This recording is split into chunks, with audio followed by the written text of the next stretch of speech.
All right, so you're here because you really want to understand, like the connection and the differences between racism and fascism, right? Yeah, it's such a crucial topic, and we've gathered some really interesting stuff to dig into this. Definitely some thought-provoking stuff. And yeah, so to get us all on the same page, we're going to be looking at, some definitions of racism and fascism, and also this story that we've got. It's set in a fictional town, Eldoria, I think it's called. Yeah, El Doherty should give us some concrete examples to think how these concepts actually play out. Exactly. Yeah. And so what we're hoping to do in this deep dive is to equip you with a really clear way to tell the difference between racism as a set of beliefs and fascism as like a whole political system. Right, because they're not the same thing at all. Right. You But know. we also want to show how they can overlap and intersect in ways that can be really harmful. Yeah, because that definitely happens. Yeah, and we want to do all this in a way that's, straightforward and easy to grasp so we're not going to get all academic and jargony. Yeah, we're going to keep it real. Exactly. So let's jump right in and start by unpacking this idea of racism. What are we really talking about when we say that word? Okay, so at its core, racism is the belief that one race is superior to others. Okay. It's this idea that you can rank races in a hierarchy based on, perceived differences. Right, like some are better than others? Exactly. Yeah. And the thing is, it's not just like this abstract belief. Yeah. It shows up in all these different layers of a society. Yeah, and the material we've got does a good job of breaking down these different layers. It's not just like you said about individual bad actors. Yeah. So we see personal prejudice, right? Right. And that's usually what comes to mind first, right? Yeah. It's those individual biases and judgments that people make about others based on their race or ethnicity. Right.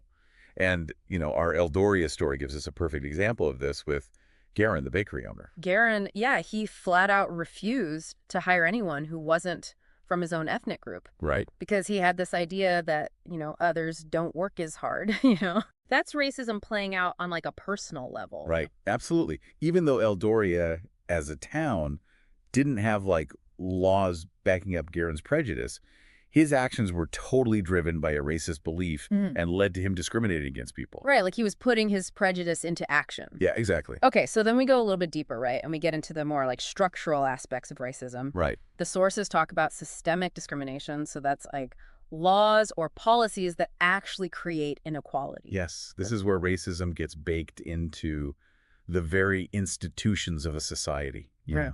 Wow. We can look at historical and even current examples where laws or policies have put certain racial groups at a huge disadvantage. Right. In areas like, housing education, the legal system, you name it. It's like the racism is built into the rules. Exactly. And while Garen was acting on his own personal bias, systemic racism would be if those biases were written into the laws of Eldoria itself. And then they're forcing everyone to follow those rules. Right. That's scary. Yeah. And then the material also points out these cultural biases, which are those subtle stereotypes we see in the media and just all around us. Yeah, those unspoken assumptions. Right. We've all seen them, I think. Yeah, for sure. Yeah, and they're so powerful, these cultural biases, because they shape how we see the world and other people, often without us even realizing it. Exactly. We just absorb them. Yeah. And those stereotypes, whether they're in the media textbooks or just everyday conversations, Yeah. they reinforce racist attitudes and contribute to real inequalities. Right, even if there aren't explicitly discriminatory laws in place. Exactly. Okay, so the point here is that racism, it comes in different forms: personal, systemic, cultural, lexical. But it's all rooted in this belief in racial hierarchy, right? Exactly. And it can exist in any society regardless of what the political system is. That's right. Okay, so now that we've got a clearer picture of what racism is, let's shift gears and talk about fascism. Okay. What makes it its own distinct political ideology? So fascism is a far-right authoritarian political ideology. Okay. And what's interesting is that it's a very specific blueprint for how a society should be run. Okay. And it's got a bunch of key features. And when we say authoritarian, we mean a system where power is super concentrated and individual freedom is really limited. Okay. Does that make sense? Yeah, so it's like the opposite of a democracy. Right. Power is spread out. Exactly. And the characteristics that our sources lay out are pretty intense. Yeah.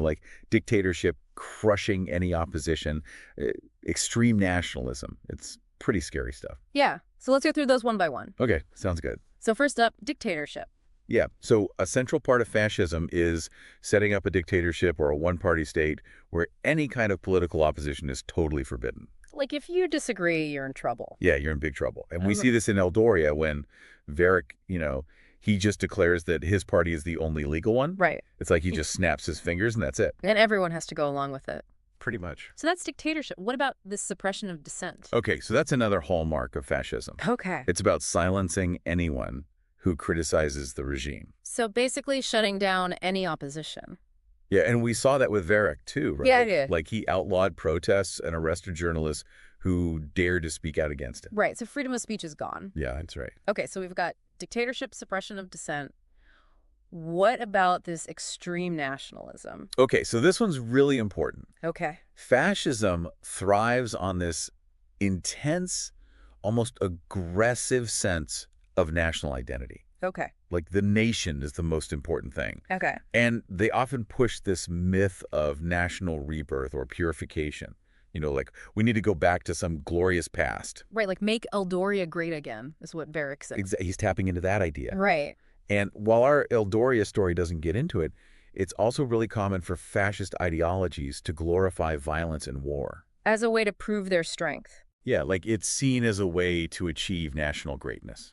Okay, so dictatorship, suppression of dissent, extreme nationalism, and Well- what about control over information? Ah, yes. That's another big one. Okay. Fascist regimes, they really understand how important it is to control what people think and believe. Right. They want to control the narrative. Exactly. Right. And so they control the media, they censor books, they control education. Like Varick banning books. Exactly. It's all about shaping what people see and hear. That's right. They want to indoctrinate citizens with their ideology and make sure no one hears anything that challenges it. Right. And this brings us to something that's really important for our discussion: the connection between fascism and racism. Okay. Our source points out that racism is often a component of fascism, Okay. but it's not the only thing that defines it. Right. It's not like if you're racist, you're automatically a fascist. That's exactly right. Okay, so that's a really important distinction. Yeah, this brings us to how these two things often connect in the real world. So racism can exist on its own, Right. causing a lot of harm and division. Yeah.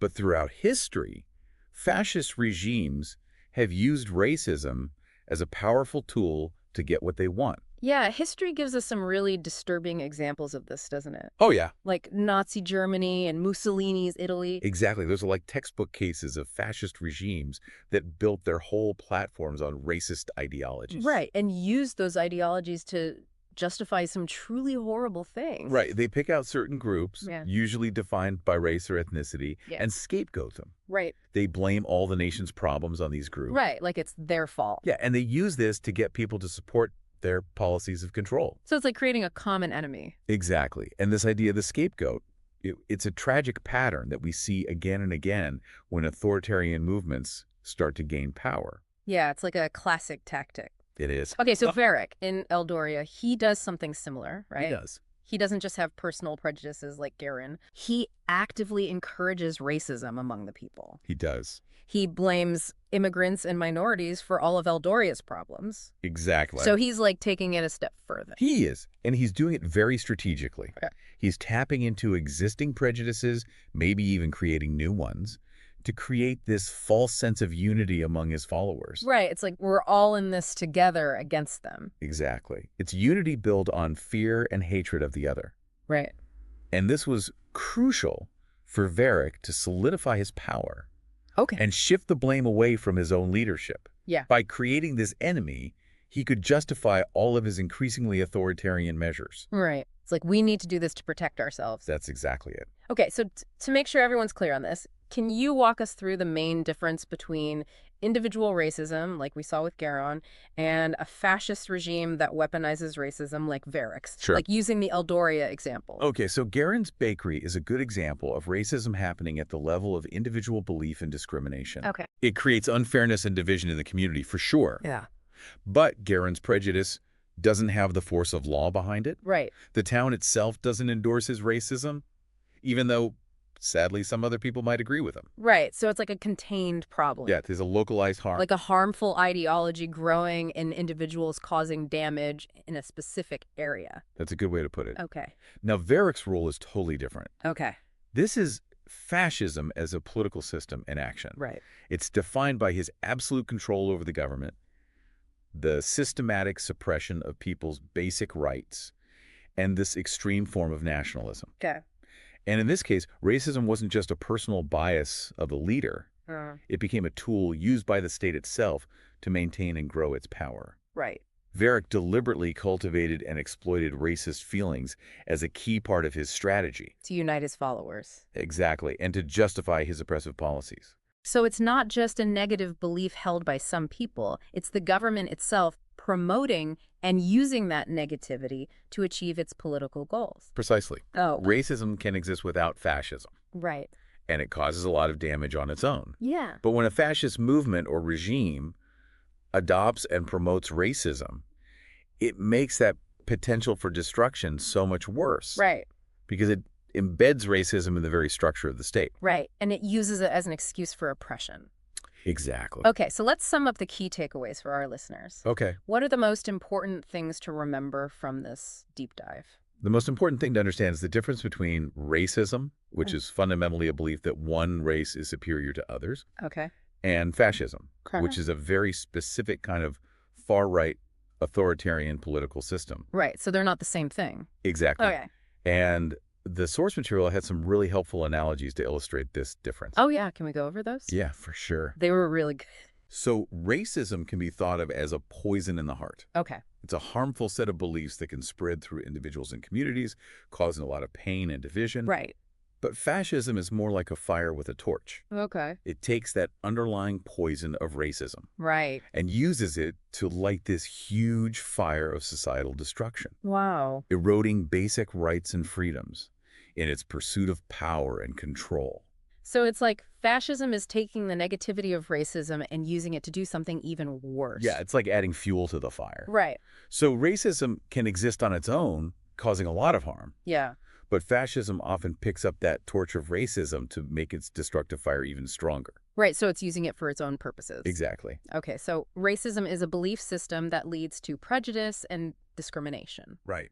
And fascism is a political ideology with authoritarian control and extreme nationalism. Right. And fascism often uses racism as a tool to get what it wants. Okay, so in our deep dive, we've really explored how racism works as a belief system Right. that can lead to prejudice and discrimination at all levels of society. Yeah. And we've looked at how fascism functions as this political ideology, Right. marked by authoritarian control and this really intense nationalism. Yeah. And sadly, it often uses racism as a tool to achieve its goals. It does. And, thinking about how easy it was for Varick to manipulate people in Eldoria using fear and division, Yeah. it makes you wonder, are there any subtle signs in our own societies Yeah, that's the question, isn't it? that could point to either the quiet growth of racial prejudice or the possibility that authoritarian movements might try to exploit those prejudices for their own gain? Yeah, because it can happen anywhere. It's a question worth thinking about, that's for sure. It